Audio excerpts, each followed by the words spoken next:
Bismillahirrahmanirrahim. Assalamualaikum warahmatullahi wabarakatuh. Perkenalkan, nama saya Musfira, NIM A032317, Prodi Agroekoteknologi.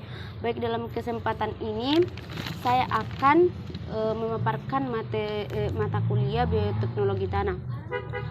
Agroekoteknologi adalah salah satu pembelajaran yang mencakup 3 bagian, yang itu ilmu tanah, hama, dan penyakit budidaya dalam kurung agronomi.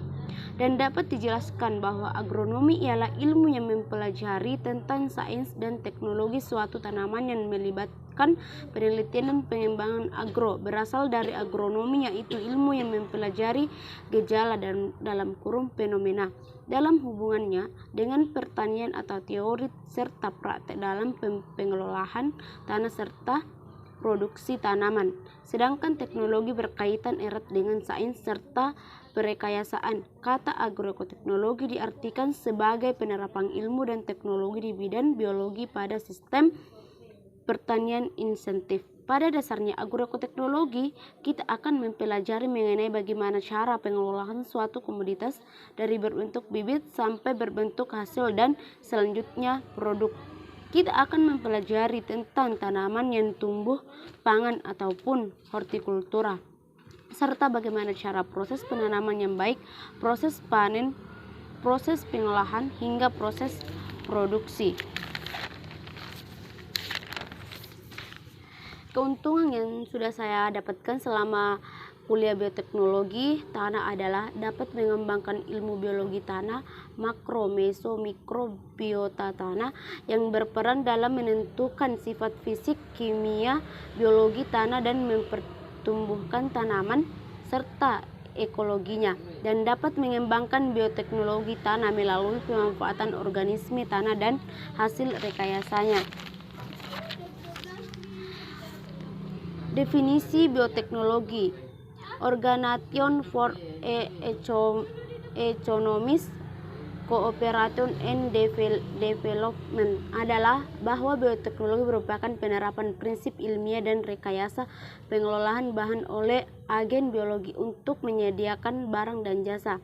Perhimpunan Kimia Murni dan terapan yang merumuskan bahwa bioteknologi adalah penerapan biokimia, biologi, mikrobiologi, dan rekayasa kimia dalam proses industri pembuatan produk kesehatan, energi, dan pertanian dan lingkungan. Para ahli dari Australia. Limbah organik dan pengelolaannya. Limbah merupakan suatu barang dalam kurung benda sisa dari sebuah kegiatan produksi yang tidak bermanfaat atau bernilai ekonomi bagi limbah sendiri dari tempat asalnya bisa beraneka ragam. Ada limbah dari rumah tangga, limbah dari pabrik-pabrik besar, dan ada juga limbah dari suatu kegiatan tertentu. Secara umum, pengolahan atau penanganan limbah organik bisa dilakukan dengan 2 cara, yaitu dengan 1. Dengan perlakuan aerobik yang lebih umum disebut pengemposan.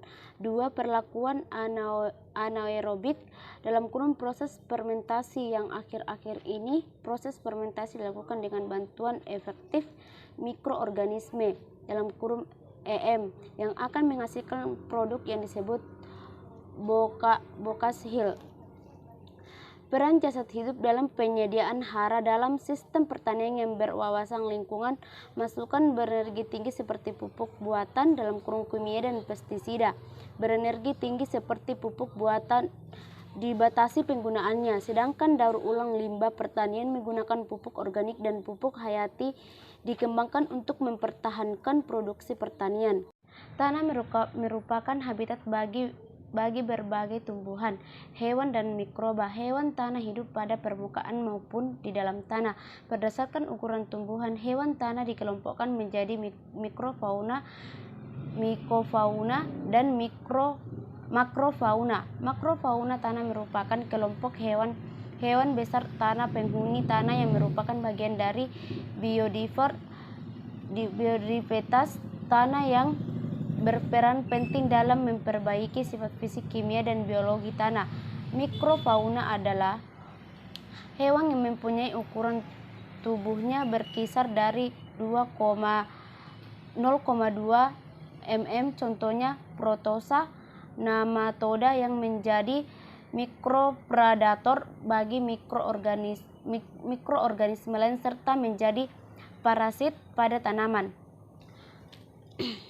Manfaat arang sekam padi bagi tanaman pertanian yang diperoleh dari penggunaan arang sekam pada lahan pertanian adalah bervariasi dari tanah satu ke tanah yang lainnya, namun bermanfaat serta efek yang telah diketahui secara umum adalah sebagai berikut. Arang sekam meningkatkan pH tanah sehingga meningkatkan juga ketersediaan fosfor. P. Penambahan arang sekam pada media tanam atau tanah pertanian yang meningkatkan sistem aerasi pertukaran udara di zona akar tanah.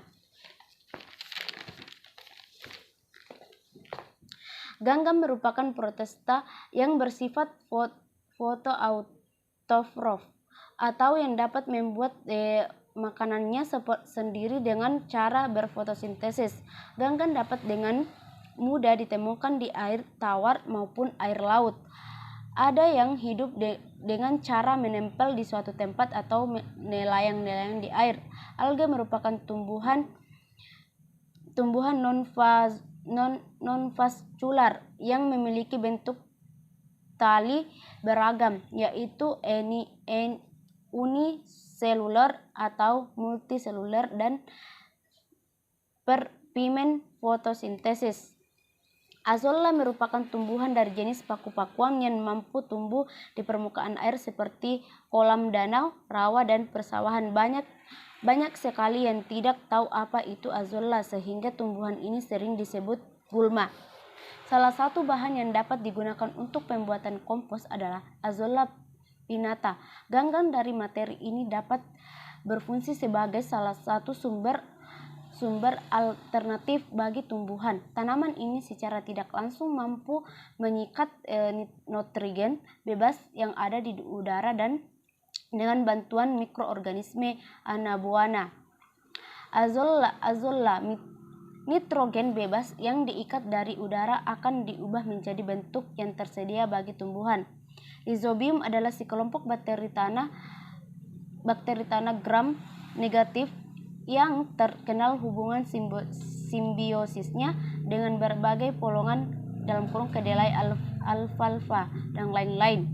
Kita dapat membantu perbaikan tanah dengan memanfaatkan bakteri seperti Rhizobium. Yang lain dapat memperbaiki struktur tanah, juga mampu membantu tanaman dalam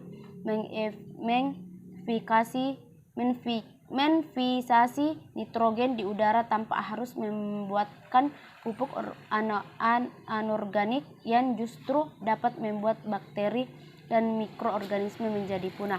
Baik, itulah materi yang bisa saya sampaikan. Mudah-mudahan bermanfaat bagi kita semua. Sekian dari saya. Assalamualaikum warahmatullahi wabarakatuh.